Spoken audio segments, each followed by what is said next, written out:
Welcome to About the Journey. I'm your host, Oneika Raymond, travel expert and member of Marriott Bonvoy. In this season, we're exploring how travel changes us for the better, allowing us to nurture ourselves, our relationships with family and loved ones, and even the world around us. Now, as someone who has traveled to over 50 countries solo, I am super excited for this episode. We're going to be talking about the power of solo travel. We're going to be offering practical advice for solo travelers, telling you where to go, and showing you how you can really connect with locals and travelers along the way. For me, solo travel is self-care, and I feel as though, as a woman, it's something every female should do. So I'm really excited to get into this episode and welcome our next guest. So stay tuned, buckle up, and we're gonna go on a ride. Joining me today on About the Journey is solo travel expert Beth Santos. Beth is the founder of Wanderful, a global community that helps women travel the world. She's also the author of the book Wonder Woman, a solo travel guide. Together, we're going to give you all the tools you need to set off on your own. We'll answer your burning questions and break down the misconceptions you might have about solo travel. So make sure you listen through to the end of the episode because we'll be sharing all our best solo travel advice. Hello, Beth. How are you doing? Hi, Oneika. Good. So good to see you. This is awesome. I'm so excited for this conversation. It has been a long time and I cannot wait to catch up. It has. We are going to be talking about a subject that is near and dear to both of us, which is solo travel. Solo travel is something that you've basically made your life's work. So to begin, how did you get into it? Well, thank you so much for having me. I am absolutely thrilled to be here. You know, my journey starts in a small country called Tomé and Príncipe, which is a place that many people have not even heard of, let alone visited. It's a small two-island nation off the west coast of Africa, just off the coast of Gabon. At the time, I was 22 years old. I had an opportunity to move there, and it's a really incredible country. At the time that I was living there, there were about 150,000 people. So very, very small, very small economy. But it just took me by surprise. And that was really one of the first times that I had been living completely on my own, with no sort of external, other accompanying traveler or external programmer. I was just there. And I think the things that I realized while traveling by myself became so surprising to me, things that I had just never been made aware of in my traveling life. And so I think that really sat with me for a while and really was the beginning of many solo travels to come. Not only are you the founder of Wanderful, you are also a published author. So congrats to you. You wrote an entire book on solo travel. So tell us a little bit more about it. I sure did. Yeah. So the book is called Wonder Woman. The extended title is Wonder Woman: How to Reclaim Your Space, Find Your Voice, and Travel the World Solo. It's a nonfiction book. It's a manifesto. It talks about the messages that women are told about traveling alone. It gives tips and advice about how to actually go out there, but it also subverts a lot of the narratives that we're told that it's going to be lonely, that you have to be a certain way in order to do it or in a certain point in your life in order to do it. And it really kind of breaks down why we feel that way and how we can step out of that and just have some of the best experiences possible. I love that. And there's a word that I always mention when I talk about or when I think about solo travel, and that word is freedom. The ability to do what you want. It's such a beautiful thing. So given that now, years later, you're a mom of 3. Wow. Yeah. You are a mom of 3. I'm a mom of 1. So nowadays, how do you, or do you at all, right, prioritize solo travel? Absolutely. I think I have to. No, and I'm glad you asked this because talking about that first solo trip of, being free and not having all these strings attached and being able to go, yes, that facilitated that for me. But I really strongly do not believe that solo travel is only for single people. I really believe that all of us have responsibilities. All of us are in some way caring for somebody else, caring about somebody else. We have jobs, we have rents. But I actually think because of those things, solo travel is even more important because we do need to set aside time. I think it's thinking less about traveling because I have to and more because traveling alone nurtures me. It allows me to reconnect with myself. It allows me to prioritize what I want to do, my needs. And also, it's not just about me. It's about when you're alone, you're confronted with the world so much more fully because you don't have the context of somebody else, pulling you away to kind of have a moment with them. It is you and it is the world around you, and you are immersed in it. And I think it is a really, really rich travel experience that everyone can benefit from having, even just for the point of like that complete immersion. Yeah, 100%. So I love this discussion. I could talk to you all day about this, but something that really struck me is you talk about your solo travel mindset. Now, we've talked about that a little bit, but you distinguish between traveling by yourself and traveling with yourself, which I find to be a really interesting concept. So can you explain to our listeners, to our watchers, what that means? I'll say, have you traveled alone? And somebody might say, well, I've traveled for a business trip. And I'll say, were you by yourself on your business trip? Well, yes. Okay, you've traveled alone then, but we think, no, maybe traveling alone means I have to leave everything behind and for 6 weeks, have a backpack, be, hiking in Nepal by myself, not interacting with anyone. And I think that is the by myself mentality of I am completely alone in my world, and just doing the thing. But traveling with myself, I think there is an intention behind that. It's saying, I'm not traveling alone because I have to. And sometimes I am traveling because I have to, but it's actually okay to choose yourself too, to say, this time I'm going to travel with myself. I'm going to choose myself as my company. I'm going to listen to my own thoughts. And I actually encourage, in my book, Wonder Woman, I encourage people to bring a journal along and let that journal be your friend. Be friends with your innermost thoughts and feelings and the discomfort of travel, which happens all the time. All the time. Travel is uncomfortable all the time. And process those things and be with yourself in that moment and learn to enjoy that time. And actually just taking a moment and listening to you and watching how you react to something and internalizing that and understanding. I think taking yourself out of the busyness of life allows you to really reconnect with that person on the inside, out of the context of your home environment. Absolutely. And so that's what it is. It's about making that choice that you are important, that you matter, that you are a great person to travel with, and you don't actually need somebody else to have an amazing travel experience. What you're doing, what I'm doing is such important work, right? Because we're showing people that travel can have so many different iterations. The transformative power of travel is a real thing. And you just really have to open up yourself to it and just kind of reframe the conversation, reframe the dialogue. So I absolutely love that. This has been such a rich conversation so far. But before Beth and I share all the solo travel tips that I promised at the start of the episode, I wanted to take a moment to share how Marriott Bonvoy can be a companion when you're traveling with yourself. Now, Marriott Bonvoy offers activities and experiences all over the world so you can turn moments into memories. And we love that. Signing up for an activity through Marriott Bonvoy is a great way to meet new people along the way and deepen your connection to the culture of a place that you're visiting. Whether you're a foodie, a history buff, or an outdoor enthusiast, Marriott Bonvoy has you covered. Learn more at activities.marriott.com. Now, Beth, I am absolutely loving this conversation. But I would love to share some tips and tricks for our listeners, for our watchers, so that they can plan an amazing solo travel adventure, and so that they can make the leap and make the most of their solitude. So, what is one of your top tips, I guess, when you're for traveling solo? One of the things that I really love, so there's, and you can find so many tips out there, right? Of what to pack and what to do and how to get, how to spend your day and everything.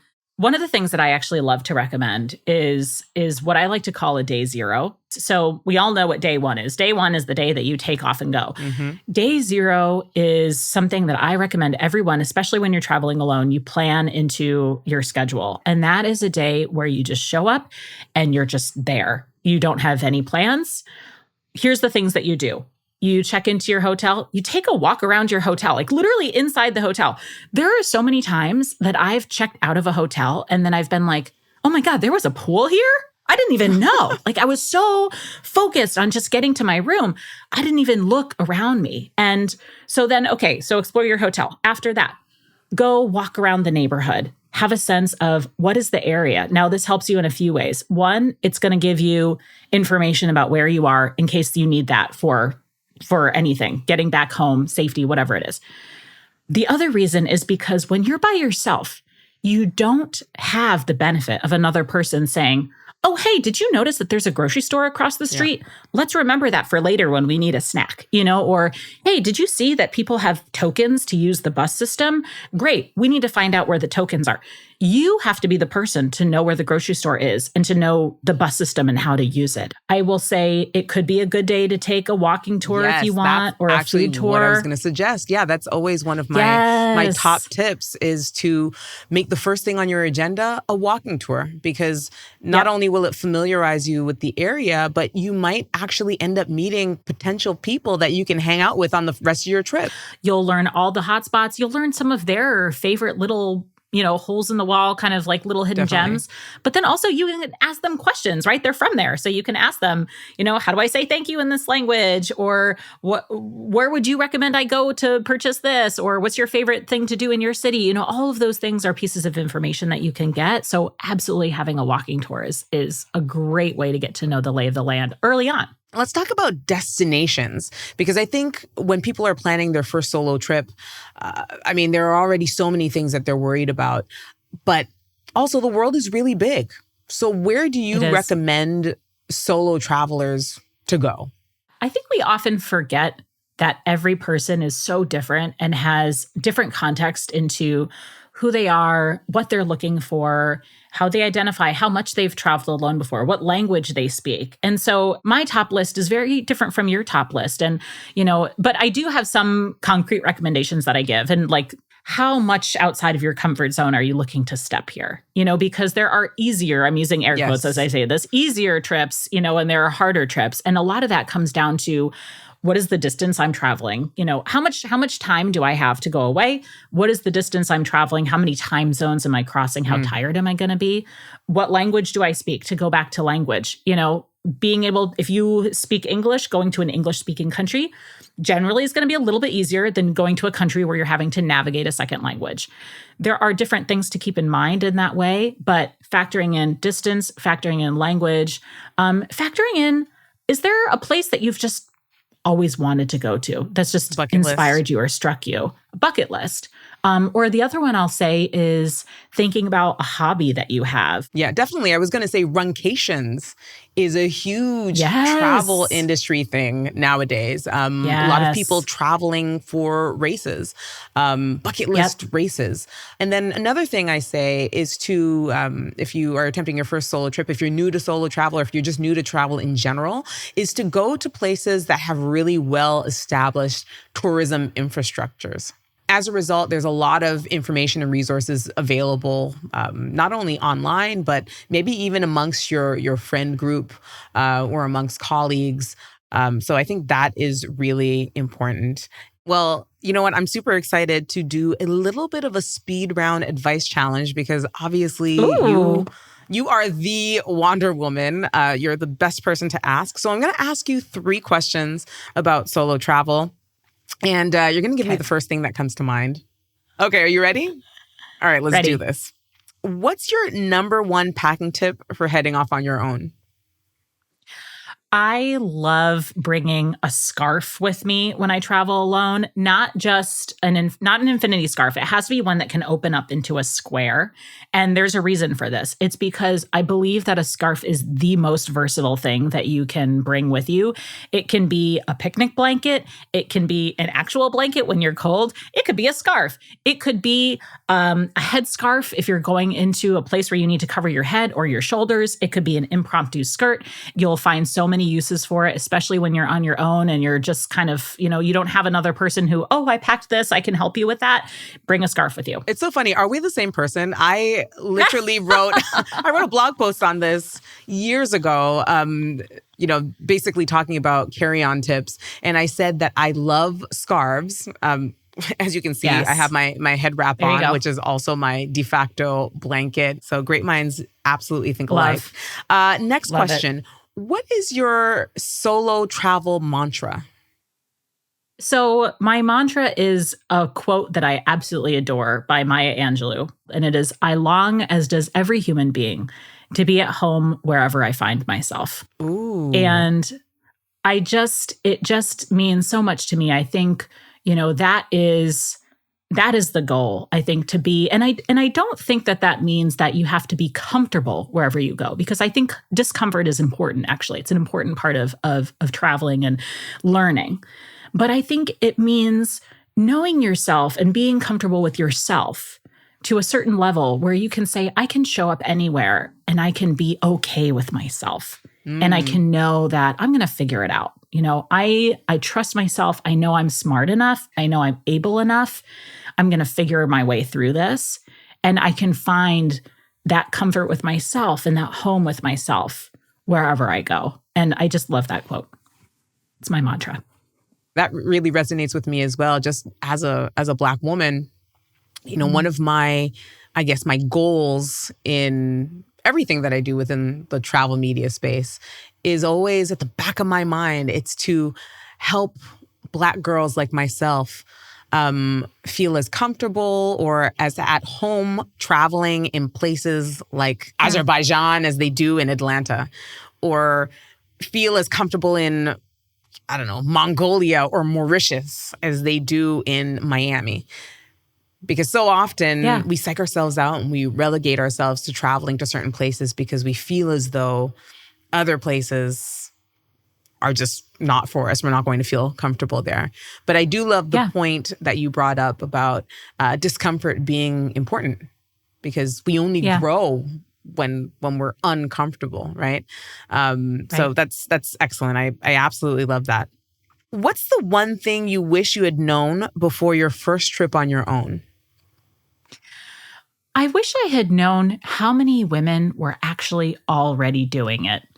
I think it blows my mind. When I first started traveling alone, I really felt like I was the only person in the world doing it. I really felt alone in that way. The way people talked to me as if I was doing something that was completely unheard of before. But it was funny because, looking back now, people have been traveling alone for thousands of years. Women have been traveling alone for thousands of years. It's something that has existed and will continue to exist. And let that be something that fuels you, that you are part of this greater history, that you're not the first person doing it. You're not the last person doing it. There is space for you here. And I wish I had heard that message that first time. Wow. That is so powerful. I love everything that you said. And I think actually that's a great opportunity for us to wrap up the interview. You are such a force. Thank you so much for coming on the show. Thank you so much for everything that you've done. A lot of folks don't have the history, but Beth and I go way, way, way, way back. So many years back, so before the babies, before the books. You're young, wild, and free. Young, wild, and free. And it has been such an honor and a pleasure to see you grow, change, evolve, expand over these years, and always continue to be a champion of women and just growth in general. So thank you so much for joining us today. And we cannot wait to see where your travels take you next. Likewise, it's been a pleasure to be here. I've loved watching your journey, and I look forward to hearing and hopefully inspiring so many more solo trips to come. Wonderful. That's all for this episode of About the Journey. Thanks so much to travel expert Beth Santos for sharing her stories and advice, which you can learn more about on sheswanderful.com.